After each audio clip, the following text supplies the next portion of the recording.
Ku telah mati dan tinggalkan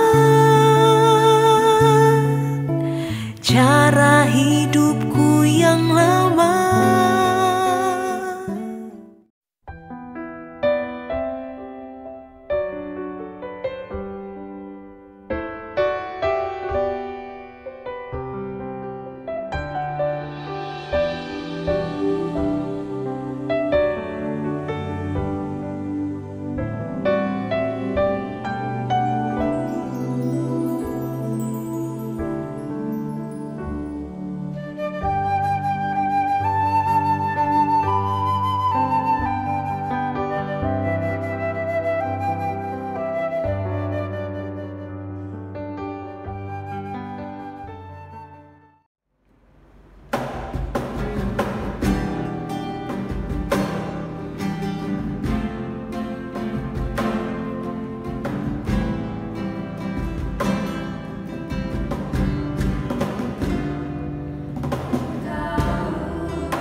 Shalom, dari kota Kediri menyapa Bapak Ibu serta teman-teman saya kasihi.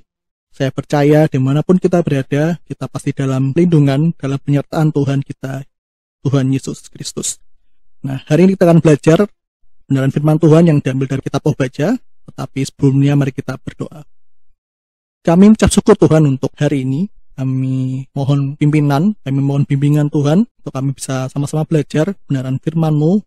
Kami rindu Tuhan menyertai kami, bimbing kami, dan buka mata hati pikiran kami, supaya kami dapat mengerti apa yang ingin Tuhan katakan. Kami serahkan semua dalam kuasa-Mu Tuhan. Haleluya. Amin. Saya pernah menonton sebuah tayangan televisi mengenai seorang musisi legendaris. Dia berkata bahwa dirinya dan bandnya lebih terkenal dibanding Tuhan. Juga musisi ini dengan sombongnya menantang, siapakah yang lebih dahulu tenggelam? Tuhan beserta ajarannya atau band saya? Nah, mungkin Bapak Ibu semua tahu siapa yang saya maksud. Dan kita tahu akhir hidup orang ini, orang yang berkata ini, seperti apa. Hari ini kita akan belajar mengenai sebuah bangsa yang dikatakan angkuh. Dan dalam kitab Obadja, yang ditulis dan disusun oleh Obadja, berisi celaan kepada bangsa ini, yaitu bangsa Edom. Dan juga berisi nubuatan akan pemulihan umatnya. Kita akan belajar mengenai kesombongan dan keangkuhan bangsa Edom dan bagaimana Allah membuat Edom tidak lagi berdaya. Nah, bangsa Edom adalah keturunan dari Esau. Sedangkan bangsa Israel adalah keturunan dari Yakub. Sesungguhnya mereka adalah saudara. Tetapi ketika kita melihat dalam kitab Obadja ini, Edom yang sesungguhnya adalah saudara Israel malah menari di atas penderitaan saudaranya. Dikatakan bahwa Edom berlaku keras, berlaku kejam terhadap saudaranya. Dan juga dia memandang rendah saudaranya. Tetapi dalam kitab ini juga kita akan melihat bagaimana janji Allah akan mengadili setiap perbuatan dan apa yang dibuat oleh Edom akan kembali menimpa Edom sendiri. Dan dinubuatkan melalui perumpamaan bahwa keturunan Yakub akan menjadi api yang akan membakar habis tunggul gandum, yaitu keturunan Esau. Jadi keseluruhan kitab ini bercerita tentang bagaimana hukuman bangsa Edom yang berlaku kejam terhadap saudaranya, yaitu bangsa Israel. Bangsa Edom adalah bangsa yang angkuh. Angkuh berarti sombong, tinggi hati, arogan. Tapi kita akan melihat bagaimana Allah menghancurkan apa yang selama ini dibanggakan oleh bangsa Edom. Edom adalah daerah berbukit-bukit yang tinggi, dan mereka mengandalkan suatu kota benteng yang berbatu-batu. Edom juga terkenal karena orang-orang yang bijaksana, juga tentara yang perkasa. Itulah yang membuat bangsa ini angkuh, bangsa ini menjadi sombong di hadapan bangsa lain.